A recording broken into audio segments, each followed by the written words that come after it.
Good morning students and my dear friends, today is 25th of September 2023 Monday.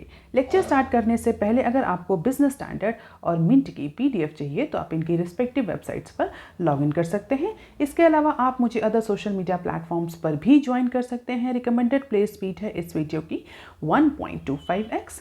Thought of the day is None of us is as smart as all of us।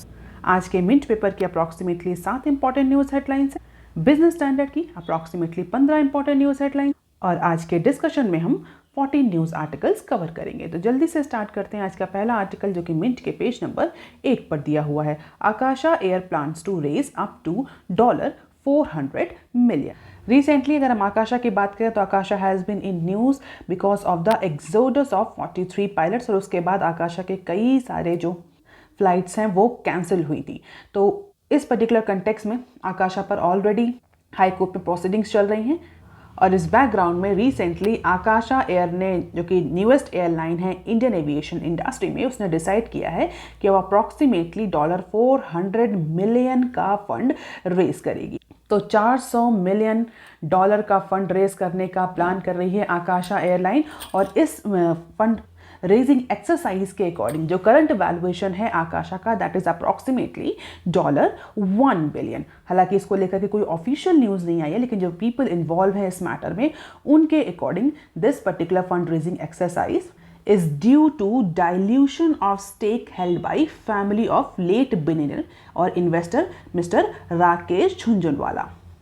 तो mister Rakesh Jhunjhunwala जो कि important investor हैं आकाशा airline में, उनके stake को dilute किया जा रहा है in order to raise this amount of fund. और ऐसा नहीं कि ये एक फेज में हो जाएगी ये फंड रेजिंग एक्सरसाइज, डेफिनेटली इतना बड़ा फंड रेज करने के लिए कई सारे फेजेस में ये एक्सरसाइज करी जाएगी। तो मल्टीपल ट्रांचेस हमें देखने को मिलेंगे फंड रेजिंग के और इस फंड रेजिंग के थ्रू जो कंपनी है आकाशा एयरलाइन वो अपना वैल्यूएशन भी इंक्रीज कर रही है अप्रॉक्सीमेटली $1 बिलियन तक की, जो कि अप्रॉक्सीमेटली 650 मिलियन है एज ऑफ नाउ।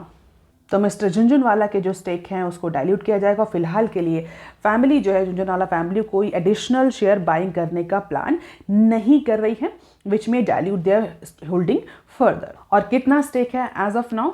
45.97% का स्टेक है झुंझुनवाला फैमिली का आकाशा एयर में। तो इसके लिए जो बैंकर हैं वो भी अपॉइंट किए जा चुके हैं और बैंकर का एक काम हुआ कि इस डील को अच्छे वैल्यूएशन में क्रैक कराए। USB group AG according to the people aware about the development has been hired to manage this fund raising exercise. तो आगे आने वाले 12 से 18 महीनों के बीच में डिफरेंट ट्रांचेस में ये जो फंड रेजिंग एक्सरसाइज है ये होगी एंड दिस में involve fresh equity issuance of $75 to $100 million each.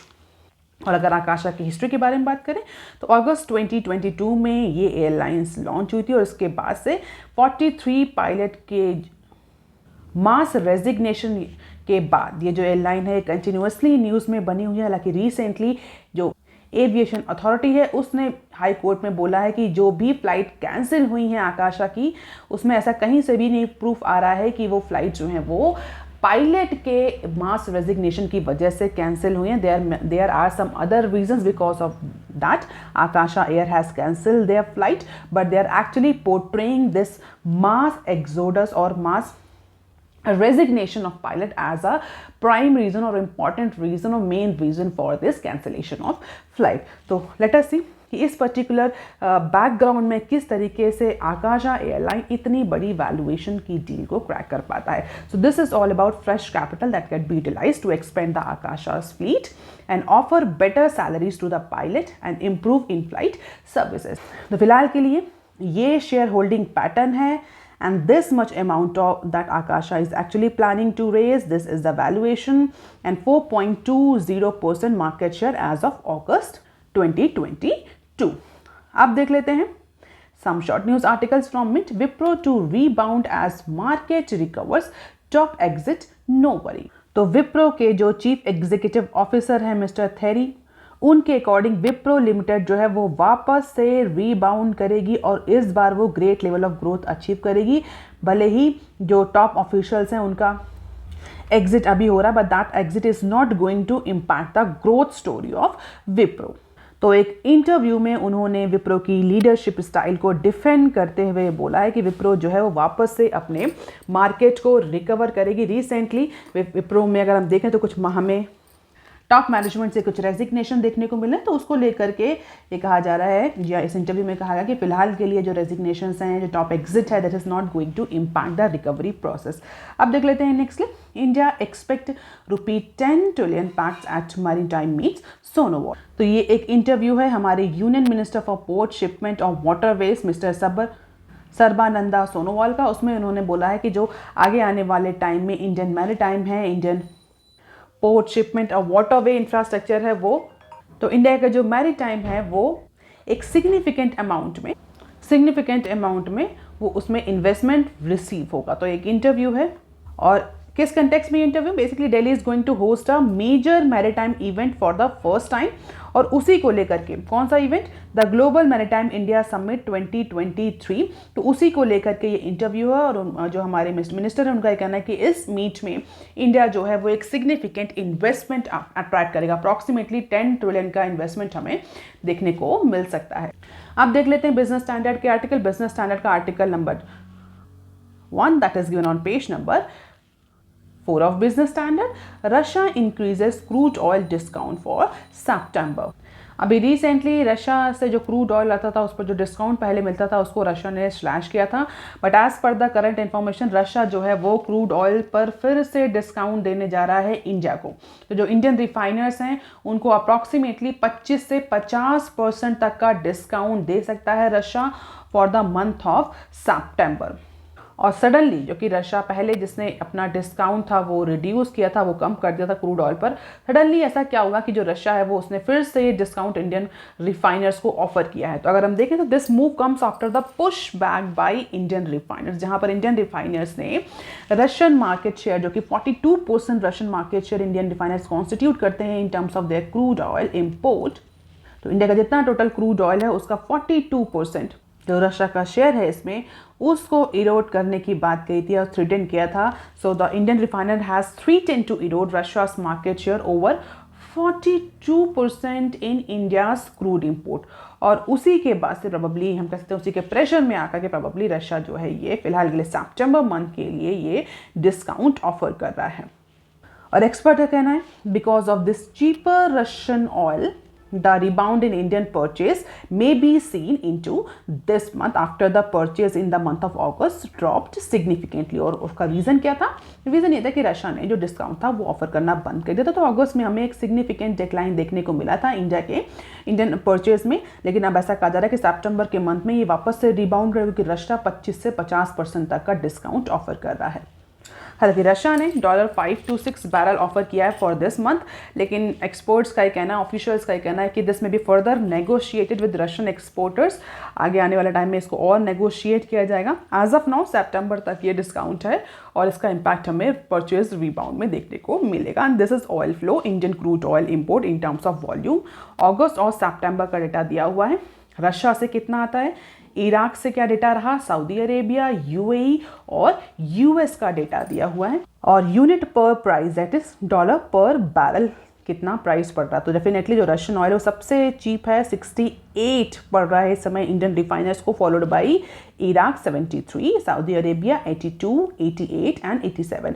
और यहाँ पर आपको थोड़ा सा ध्यान रखने की बात है कि एशियन जो प्रीमियम है वो भी इम्पोज करते हैं ये सारे ओपेक कंट्रीज। हालांकि इन सब के बावजूद भी रशिया जो है उसका सबसे सस्ता क्रूड ऑयल है और डेफिनेटली ये फिर से इंक्रीज करेगा सितंबर मंथ में इसका परचेज। अब देख लेते हैं नेक्स्ट क्लिप जो कि इसी पर्टिकुलर क्रूड ऑयल के मार्केट से ही रिलेटेड है। Boiling crude ड्राइज up chance of price cut by oil companies. तो जिस तरीके से क्रूड ऑयल के प्राइसेस ग्लोबल मार्केट में हिट कर रहे हैं, इंक्रीज कर रहे हैं, और क्यों इंक्रीज कर रहे हैं हम सभी को पता है। ओपेक और ओपेक प्लस कंट्रीज ने डिसाइड किया है कि वो प्रोडक्शन कट करेंगे, जिसकी वजह से सप्लाई जो है वो रिस्ट्रिक्ट होगी, सप्लाई कम है, डिमांड ज़्यादा है, प्राइस जो है वो शूट अप करेंगे। सिंपल इकोनॉमी का फंडा है। तो रिसेंटली जिस तरीके से क्रूड ऑयल के प्राइस हिट कर रहे हैं, तो ऐसा माना जा रहा है कि OMCs फिलहाल के लिए जो पंप प्राइस है उसको रिड्यूस नहीं करेंगी आगे आने वाले टाइम में। और petroleum and natural gas ministry official ने ये हिंट दिया है। हालांकि अगर हम अभी इंडिया का कंटेक्स्ट देखें तो जनरल इलेक्शन आने वाले हैं।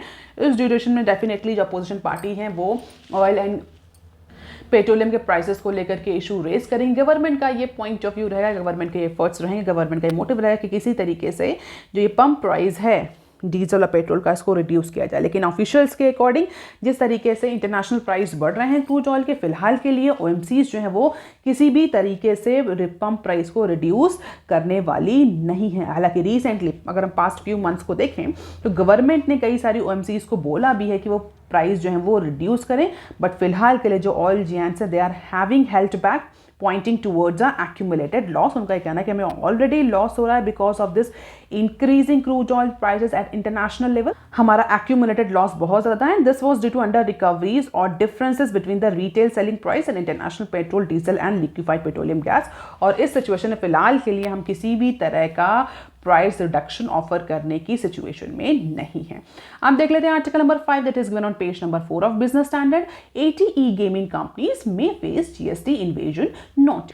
तो सीनियर गवर्नमेंट ऑफिशियल्स के according approximately 80 e gaming companies, 80 e gaming platforms जो हैं उनको टैक्स नोटिस मिलने वाले हैं। किससे टैक्स नोटिस मिलने वाले हैं? GST अथॉरिटी से। किस लिए टैक्स नोटिस मिलने वाले हैं? ऐसा कहना है सीनियर गवर्नमेंट ऑफिशियल्स का कि उन्होंने GST का इन्वेजन किया है। GST टैक्स जो है वो टाइमली भरा नहीं है, एक्यूरेटली कैलकुलेट नहीं किया, जिसकी वजह से 10,000 से 12,000 करोड़ का GST इवेजन देखने को मिल रहा है by these 80 online gaming companies. क्योंकि रिसेंटली जो GST रेजिम में, GST रेट में जो चेंज आया है specially for e gaming platforms, horse racing, betting जैसे जो कसिनो जैसे सर्विसेज हैं, उसमें गवर्नमेंट ने जितना टैक्स इंक्रीज किया है, कितना टैक्स इंक्रीज किया है आप मुझे कमेंट सेक्शन में लिख करके बताइए। हम कई बार इसको डिस्कस भी कर चुके हैं। तो उस टैक्स इंक्रीज के बाद, उस GST रेट इंक्रीज करने के बाद से जो कि 1 अक्टूबर से इम्प्लीमेंटेशन में आ जाएगा, उसको देखते हुए अब जो टैक्स अथॉरिटीज हैं, स्पेशली GST अथॉरिटीज हैं, they are actually increasing the compliances, they are actually tightening the compliances. तो जो इन्वेस्टिगेशन विंग है, directorate general of GST intelligence DGGI, वो फिलहाल के लिए अब इन 80 गेमिंग कंपनीज को नोटिस इशू करने जा रही है on the basis of their fresh estimates to gamers who operates in India as well as abroad. और जो टोटल इवेजन हो रहा है, जो टोटल इवेजन इस कैलकुलेशन इन्वेस्टिगेशन का आ रहा है, वो 31,000 करोड़ का आ रहा है। फिलहाल के लिए 10,000 से 12,000 करोड़ की रिकवरी के लिए 80 गेमिंग प्लेटफॉर्म्स को या कंपनीज को ये नोटिस सेंड किए जा रहे हैं। इन्वेस्टिगेटिंग अथॉरिटीज़ का कहना है कि जो गेमिंग फर्म्स हैं ये इंटेंशनली 28% रेट का जो टैक्स रेट है उसको स्केप कर रही हैं in their gross gaming revenue involving betting through real money game instead of using any transaction. Cash में डीलिंग कर रही है, जिसकी वजह से जो डील है उसको आइडेंटिफाई कर पाना पॉसिबल नहीं हो पा रहा है। और ये गेमिंग कंपनीज जो है वो इंटेंशनली कैश डीलिंग कर रही हैं या रियल मनी गेमिंग कर रही हैं। इसके अलावा कई सारी और माल प्रैक्टिसेस जो हैं वो भी यूज करी जा रही हैं। So notice are being issued for tax demand of 22 crore and rest is in the process. तो अभी के लिए अप्रॉक्सीमेटली 22,000 करोड़ की टैक्स डिमांड के लिए नोटिस इशू किए जा चुके हैं, स्पेशली ऐसी कंपनी में जहाँ पर रियल मनी गेमिंग होती है, जहाँ पर किसी भी तरह का रियल मनी ट्रांजैक्शन इन्वॉल्व है, कैश इन्वॉल्व है, उस तरह की जितनी भी कंपनीज हैं उन पर अब ये नोटिस जो हैं वो उनको ये नोटिस भेजे जा रहे हैं। जिसमें अगर हम बात करें इंपॉर्टेंट कंपनीज की तो Bangalore based online gaming companies है गेम्स क्राफ्ट, उसका नाम भी उस पर अप्रॉक्सीमेटली 21,000 करोड़ का स्लैब है। लेट अस सी कि कैसे गेमिंग कंपनीज जो हैं वो इस पर्टिकुलर इशू को रिजॉल्व करती हैं। This is the tax trouble, total evasion 31,000 crore का, और इसमें वो सारी कंपनीज इन्वॉल्व हैं जो इंडिया में भी ऑपरेट कर रही हैं और जिन्होंने अपना सेटअप जो है वो अब्रॉड में स्टैब्लिश करके रखा है। लेट अस सी कि किस तरीके से रिजॉल्व होता है। लेकिन DGGI ने सितंबर 2022 में अपना सबसे बड़ा टैक्स नोटिस 21,000 करोड़ का इशू किया है टू गेम्स क्राफ्ट। अब देख लेते हैं article number 6 that is given on page number 6 of business Standard. Banks AFIs cash in on inclusion euphoria looks to raise rupees 18K crore. तो जैसे ही JP मॉर्गन ने अनाउंस किया कि वो गवर्नमेंट बॉन्ड को इंक्लूड करने जा रहा है, इंडियन गवर्नमेंट बॉन्ड को इंक्लूड करने जा रहा है in its emerging market bond index. तो जो ईएम बॉन्ड इंडेक्स है जेपी मॉर्गन की, उसमें अब इंडियन गवर्नमेंट बॉन्ड की भी इंडेक्सिंग होगी। और जैसे ही ये अनाउंसमेंट हुआ वैसे ही कई सारे बैंक्स और फाइनेंशियल इंस्टीट्यूशंस जो हैं वो इमीडिएटली इंडियन डेट मार्केट को टैप करने के लिए रेडी हो गए। तो मंडे और ट्यूसडे को हमें ये रश देखने को मिला among Indian banks and financial institution as JP Morgan announce the inclusion of government bond into its emerging market bond index. और अगर बात करें बैंक्स और फाइनेंशियल इंस्टीट्यूशंस की, तो उन्होंने एक्चुअली प्लान किया है 18,000 करोड़ का फंड रेज करना by issuing the non convertible debenture NCDs issue करके। जो बैंक्स हैं और other financial institutions they are planning to raise approximately 18K crore. और अगर उसमें से देखें तो national bank for agriculture and rural development, जिसको हम नाबार्ड के नाम से भी जानते हैं, NABARD is planning to raise approximately 3K crore via 5 years social impact bonds. अब ये सोशल इम्पैक्ट बॉन्ड क्या होते हैं, जिसके थ्रू जो नाबार्ड है वो 3,000 करोड़ का फंड रेज करने जा रहा है। तो social impact bonds are basically the contract with public sector or governing authorities whereby it pays for better social outcomes in certain areas and passes on the part of saving achieved to investor। तो basically better social impact के लिए या social causes के लिए fund raise किया जाता है जिसका सोसाइटी पर पॉजिटिव इम्पैक्ट देखने को मिलता है। That may be on any sector. Social impact is not a bond per se, since repayment and return on investment depend on the achievement of desired social outcomes. If the objectives are not achieved, investors receive neither a return nor a repayment of a principal even. For example, women livelihood bonds. तो basically जो social impact bound bonds हैं, they derive their names from the fact that their investors are typically those who are interested not just in financial return, not just in income return on their investment, but they are also in its social impact. So definitely investing in social impact bond or SIBs has risen in recent year as a way for investors to give back to the community, or as well as a way for companies to expand their social responsibilities. And as I discussed, SIBs tend to be risky investment. Why risky investment? Because they are entirely dependent upon the success of social outcomes. So unlike normal bonds, social bonds are not generally impacted by these variables like interest rate risk, retirement risk, market risk. However, they are still subjected to default and inflation risk. And generally, it is very hard to determine the impact of these bonds, and generally it is very difficult कि हमें ये analyse कर सकें कि जो social impact bonds हैं ये successful होंगे या इनका जो जिस प्रोजेक्ट में लगाए जा रहे हैं वो प्रोजेक्ट सक्सेसफुल होंगे कि भी नहीं होंगे। तो डेफिनेटली ये रिस्की होता है और जैसा कि हमने डिस्कस है, कोई ज़रूरी नहीं है कि इस पर इंटरेस्ट मिले, इवन कोई ज़रूरी नहीं है कि इसका प्रिंसिपल जो अमाउंट आपने लगाया वो भी वापस आए। तो नाबार्ड जैसा जो कि बेसिकली इनका काम डेवलपमेंट का ही है और एग्रीकल्चर सेक्टर का डेवलपमेंट का, तो सोशल बॉन्ड्स के थ्रू 3,000 करोड़ का फंड जो है वो रेज करेगा NABARD after this announcement of JP Morgan. और ऐसा नहीं कि बैंक्स और फाइनेंशियल इंस्टीट्यूशंस हैं they are only getting impacted by this announcement of JP Morgan. Experts का भी ये मानना है कि इस पर्टिकुलर इंडेक्स में इंक्लूजन के बाद इंडियन मार्केट में, डेट मार्केट में हमें एक अच्छा खासा सिग्निफिकेंट इंक्रीज हमें इन्वेस्टमेंट में देखने को मिलेगा। So this is the growing appetite. Issuance of the corporate bond on Monday and Tuesday just because of this announcement by JPM.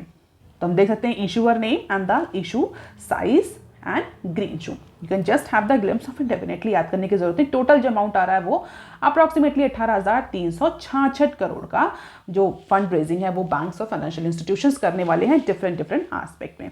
अब देख लेते हैं नेक्स्ट क्लिप जो कि बैलेंस ऑफ पेमेंट से रिलेटेड है, उसी पेज नंबर पर दी हुई है। BOP likely to be strengthened exports. So inclusion of central government bonds into JP Morgan EM bonds benchmark will increase the investment flow. Definitely जैसे हमने बताया कि जो फॉरेन इन्वेस्टमेंट है वो भी इंक्रीज होगा, क्योंकि किसी भी इंडेक्स में अगर बॉन्ड या कोई भी फाइनेंशियल इंस्ट्रूमेंट इंक्लूड हो रहा है तो डेफिनेटली उसकी स्ट्रेंथ, उसकी श्योरिटी जो है वो इन गारंटी जो है वो इंक्रीज हो जाती है, डिफॉल्ट केसेस कम देखने को मिलते हैं, इन्वेस्टर्स का जो ऑप्टिमिज्म है, इन्वेस्टर का जो कॉन्फिडेंस है वो बूस्ट अप होता है उस फाइनेंशियल इंस्टीट्यूशन में।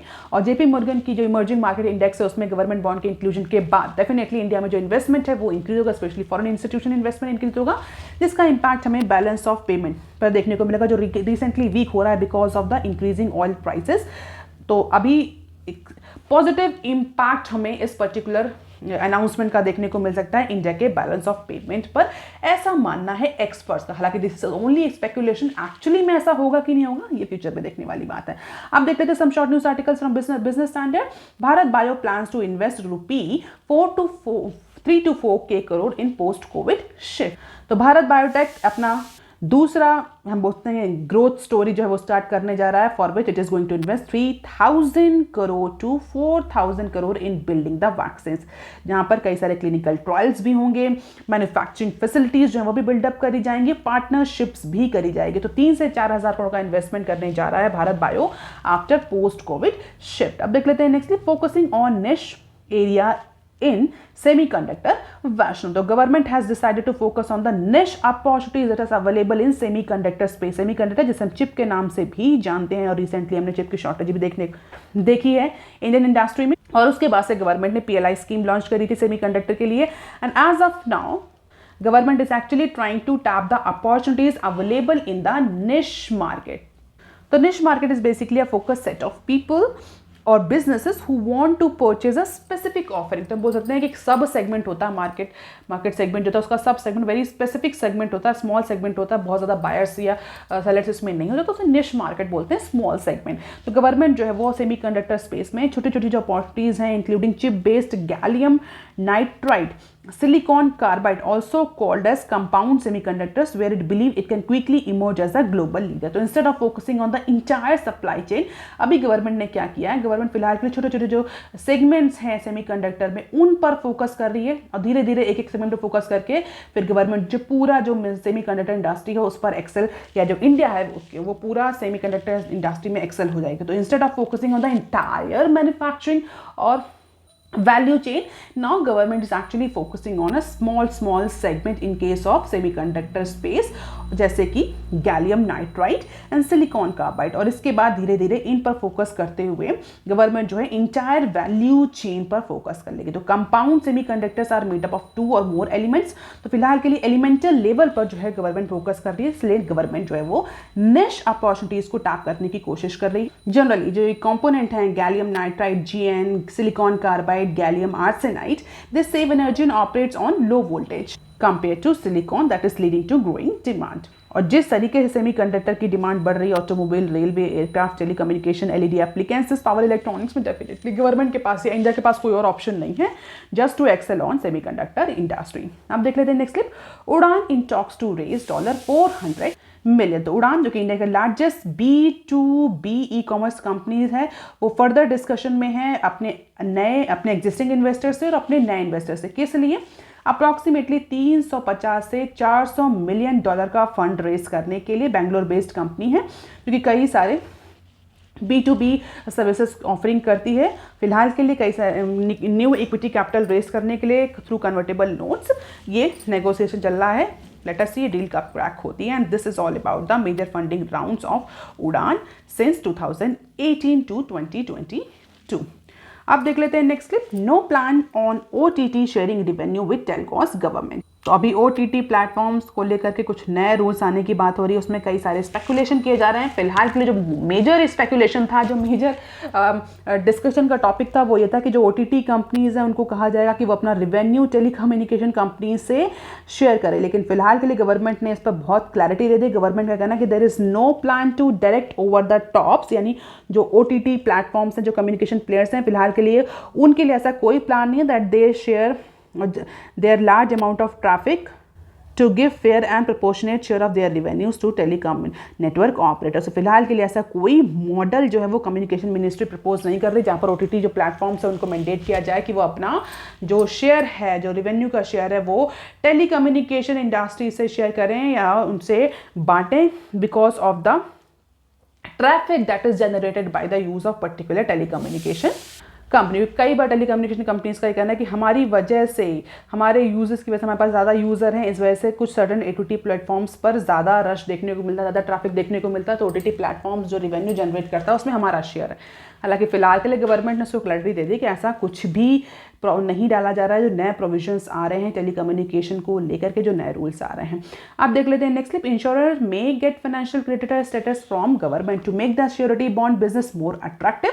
Now government is looking for new proposal, और उसके लिए जो IBC है, insolvency and bankruptcy code है, उसको कंसीडर किया जा रहा है, जहाँ पर जो इंश्योरेंस है उनको फाइनेंशियल क्रेडिटर के फॉर्म में भी पोर्ट्रे किया जाए। तो to consider insurance as financial creditor in case of default of any infrastructure project. और अगर हम देखें तो कई सारे इंफ्रास्ट्रक्चर प्रोजेक्ट्स में जो इंश्योरेंस कंपनीज हैं, they are actually financial creditors. वो इंश्योरेंस सर्विसेज प्रोवाइड करती हैं, और कोई भी इंफ्रास्ट्रक्चर प्रोजेक्ट जो डिफॉल्ट हुआ था उसमें फिर अल्टीमेटली पेमेंट किसको करना होता है? इंश्योरेंस कंपनीज को करना होता है। और इंश्योरेंस कंपनीज कई टाइम से गवर्नमेंट से डिमांड कर रही हैं कि हमें भी फाइनेंशियल क्रेडिटर का स्टेटस दे दे, क्योंकि होता क्या है कि जो इंश्योरेंस कंपनीज हैं उनको फाइनेंशियल क्रेडिटर का स्टेटस नहीं मिलता as per the current IBC rule. और इसके तहत जब भी वो पर्टिकुलर इंफ्रास्ट्रक्चर प्रोजेक्ट डिफॉल्ट होता है या वो कंपनी डिफॉल्ट होती है, तो इंश्योरेंस कंपनीज का उसमें कोई से नहीं होता, कोई शेयर नहीं होता। And for that now government is actually considering this particular aspect. इसके बाद क्या होगा, जो श्योरिटी बॉन्ड बिजनेस है वो और ज़्यादा अट्रैक्टिव हो जाएगा। अभी जो इंश्योरेंस कंपनीज है वो श्योरिटी बॉन्ड देने से कतराती हैं, क्योंकि उनको पता है कि उन्हें किसी भी तरह का फाइनेंशियल क्रेडिटर का स्टेटस IBC में नहीं मिलेगा।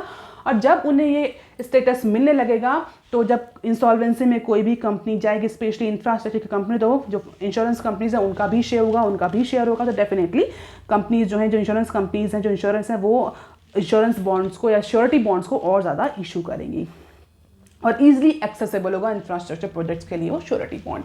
अब देख लेते हैं next clip. States industry snub government ports for private ones in coastal shipping. अभी हमने रिसेंटली डिस्कस किया था कि जो हमारे मेजर पोर्ट्स हैं उसमें जो शिपिंग है, कार्गो है, वो 4% से ज़्यादा उसमें ग्रोथ रेट हमें देखने को मिल रहा है कार्गो और शिपमेंट में। लेकिन अभी फिलहाल के लिए कंपैरिजन है प्राइवेट और पब्लिक का। तो since government announcement in the union budget promote coastal shipping, cargo transportation along Indian coast line has increase. लेकिन अगर हम डेटा कंपेयर करें मिनिस्ट्री ऑफ पोर्ट शिपिंग और वाटरवेज का, तो ये रिवील करता है कि जो ग्रोथ है वो प्राइवेट पोर्ट्स में ज़्यादा है in comparison to state own ports. तो बेसिकली ग्रोथ रेट तो हमें ओवरऑल सेगमेंट पे देखने को मिल रहा है कार्गो शिपिंग में, लेकिन अगर कंपैरिजन करें तो definitely private ports are performing better in comparison to state owned. और जो एक्सपर्ट है उनका ये कहना है कि this is because of the weak demand at major port, a shifting in supply chain towards the private port, increase production and capacity at companies with captive ports. So these are the few important reasons जिसकी वजह से जो private ports हैं, private company से जो ports हैं, वो state own port से बेटर परफॉर्म कर रहे हैं। And this is the coastal shipping in major ports of India. India में कितने मेजर पोर्ट्स हैं आप मुझे कमेंट सेक्शन में लिख करके बता सकते हैं। So that is all for today students. Please like, share and subscribe. Thank you. Have a nice day.